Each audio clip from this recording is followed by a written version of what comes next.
देखिए ये जो हमारे पास क्वेश्चन है, ये क्वेश्चन है 29 एंड ये जो रिलेट करता है ये रिवर्स एक्विजिशन से रिलेट करता है। तो आई थिंक आपको ये क्लैरिटी हो गई होगी कि क्वेश्चन क्या है। अब देखो, जो आप सोचते थे उससे थोड़ा सा हमें रिवर्स जाना है।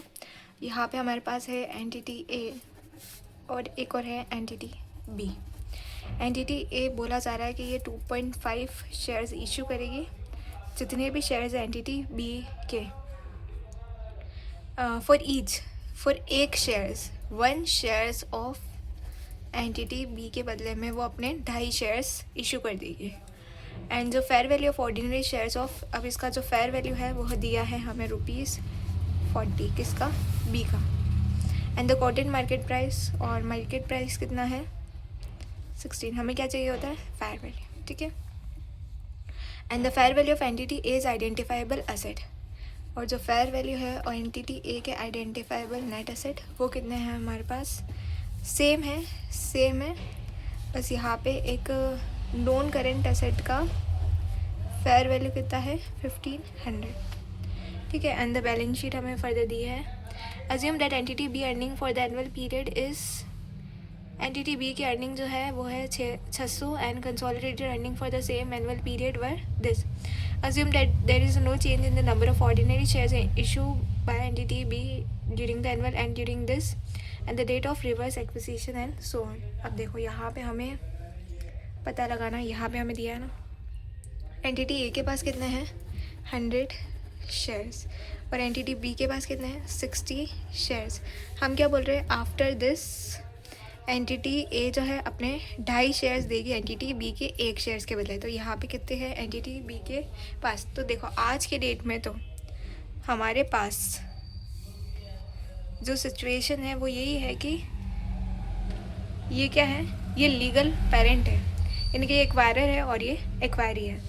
तो एज ऑन डेट, आज के डेट में तो ये लीगल एक्वायरर है एंड ये क्या है? लीगल एक्वायरी है। ठीक है। अब उसके बाद क्या होगा? उसके बाद क्या होगा कि 2.5 मल्टीप्लाई 60। अब एंटिटी बी के पास 150 शेयर्स हो जाएंगे एंटिटी बी के पास, और एंटिटी ए के पास कितने हो जाएंगे? 100 शेयर्स। तो ऐसा करके हमारे पास टोटल शेयर्स कितने हो जाएंगे? Total shares would be 100 plus 150 कितना हो जाएगा? 250 शेयर्स। परसेंटेज अगर हम निकालते हैं तो वो कैसे आएगा? देखें,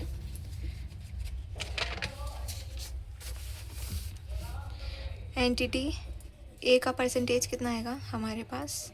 100 आउट ऑफ 250 मल्टीप्लाई 100, और एंटिटी बी के पास कितना आएगा?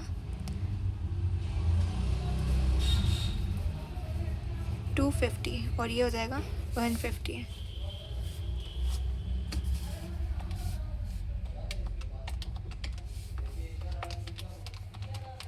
तो ये हो जाएगा 40%। 150 डिवाइड बाई 250 मल्टीप्लाई दिस, ये हो जाएगा हमारे पास 60%। तो होल्डिंग से अब हमें क्या हो रहा है कि ये जो है वो बन गया है अकाउंटिंग एक्वायरर, और ये हो गया है अकाउंटिंग एक्वायरी। तो ये क्या हो गया है? अकाउंटिंग एक्वायरर हो गया है, और ये हो गया है अकाउंटिंग एक्वायरी। तो अब हमें डीम्ड पीसी निकालना होगा। डीम्ड पीसी कैसे निकलेगा?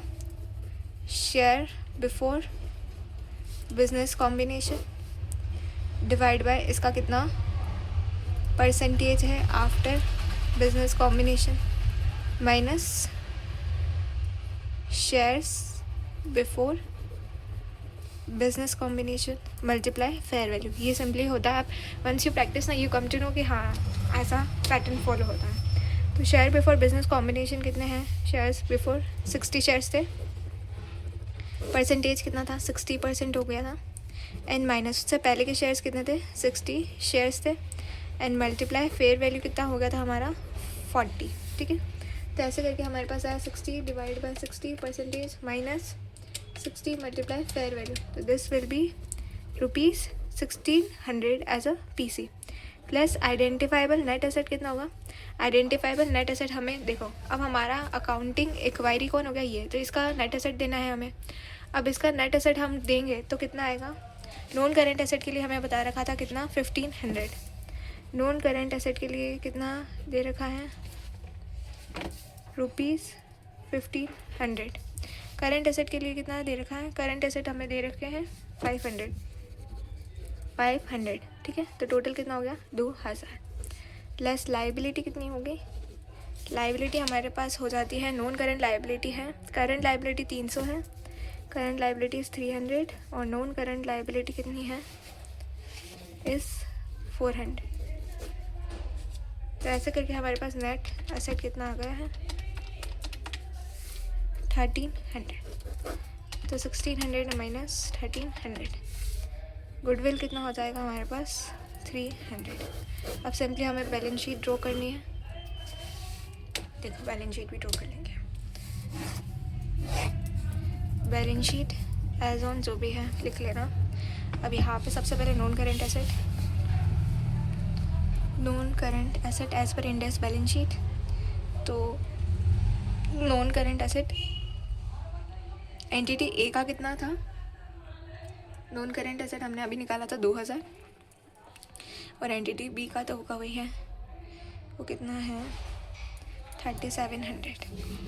करेंट एसेट देखो मैंने मिक्स कर दिया है, नॉन करेंट एसेट कितना है 1500 है, 1500 प्लस 3000, करेंट एसेट कितना है 500 प्लस 700, ये आ गया हमारे पास।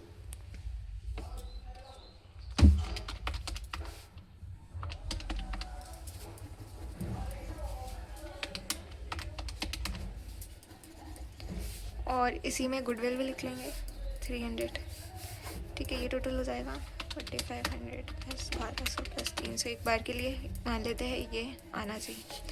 उसके बाद हमारे पास इक्विटी कितना है, तो इक्विटी देखो हमें किसका लेना है, एक्वायरर का, अकाउंटिंग एक्वायरर कौन ये है, तो इसका इक्विटी कितना आएगा, इसके हैं हमारे पास 60 शेयर्स, जिसका फेस वैल्यू कितना आएगा, फेयर वैल्यू तो 40 था तो फेस वैल्यू 10 आ जाएगा, और 60 मल्टीप्लाई प्रीमियम पे इतना चला जाएगा, 60 मल्टीप्लाई 100 600, और प्रीमियम पे कितना होगा 60 मल्टीप्लाई 30 1800, ठीक है। तो 1800, फिर नॉन करंट लाइबिलिटी कितना आएगा 400 प्लस 1100 1500, करंट लाइबिलिटी 300 प्लस 600 900। तो ऐसा करके हमारे पास कितना आएगा 600 प्लस 1800 प्लस 1500 प्लस 900, ये हो जाएगा 4800। अब इसमें कुछ डिफरेंस आ रहा है, डिफरेंस इनसे तो आता ही नहीं है। अब हमारा जो डिफरेंस आ रहा है कितना आ रहा है वो भी चेक कर लेते हैं। 1200 का कोई डिफरेंस आ रहा है एंड वो किससे रिलेटेड है, टोटल इक्विटी कितना है,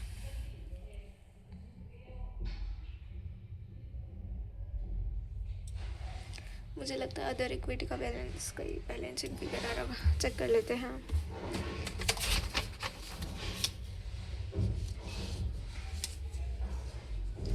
देखो जो डिफरेंसिंग फिगर आ रहा है वो किस में है, अब इसमें ऑर्डिनरी शेयर्स 600 तो हमारा आ रहा है, 1600 कहाँ से लिया इन्होंने,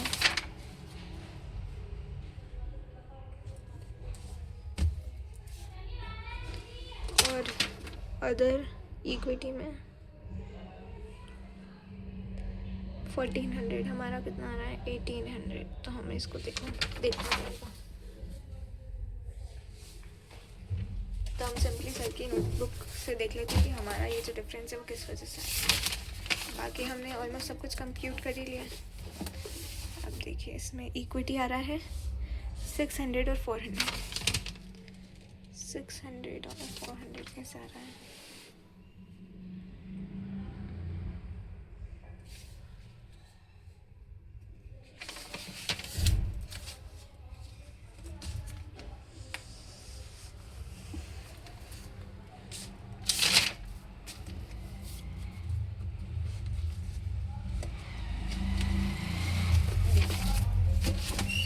हमारा जो डीम्ड पीसी आ रहा था वो कितना आ रहा था 1600। ठीक है, ये तो हमें पता है कि ये आ रहा था 1600। अब जो 1600 है उसमें से कुछ तो शेयर्स है और बचा सिक्योरिटी प्रीमियम। ठीक है, अब हमारे पास इक्विटी शेयर्स कितने थे? तो यहाँ से हमारे पास 60/60% माइनस 60, ये निकल के आया था 40 शेयर्स। ठीक है, फेस वैल्यू 10 था और फिर से 40 मल्टीप्लाई 30, तो सिक्योरिटी प्रीमियम आ गया 1200 और ये हो गया 400। तो देखो सिक्योरिटी प्रीमियम हमारे पास कितना आ गया? प्रीमियम एक तो है 1200, तो ये 1800 नहीं है, और ये क्या हो जाएगा 400 प्लस, और 600 किसके?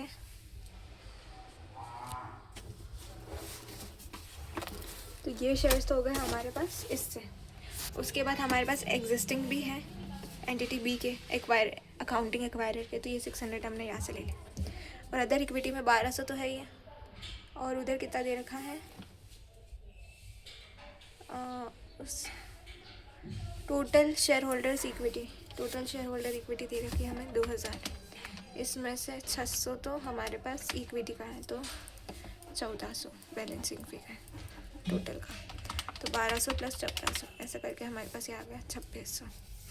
तो 400 प्लस 600 प्लस 2600 प्लस 1500 प्लस 900, ऐसा करके हमारे पास कितना आ गया? 6000। ये 6000 आ गया, ये 6000 है। तो बस सिंपली इस तरीके से आ गया। हमें ये बाइफरकेशन को ध्यान में रखना था। हमारे ये शेयर्स तो इतने ही आए थे ना, फिर हमने उसको उससे मल्टीप्लाई कर लिया। तो इस तरीके से हमारा आ जाता है सिंपली तरीके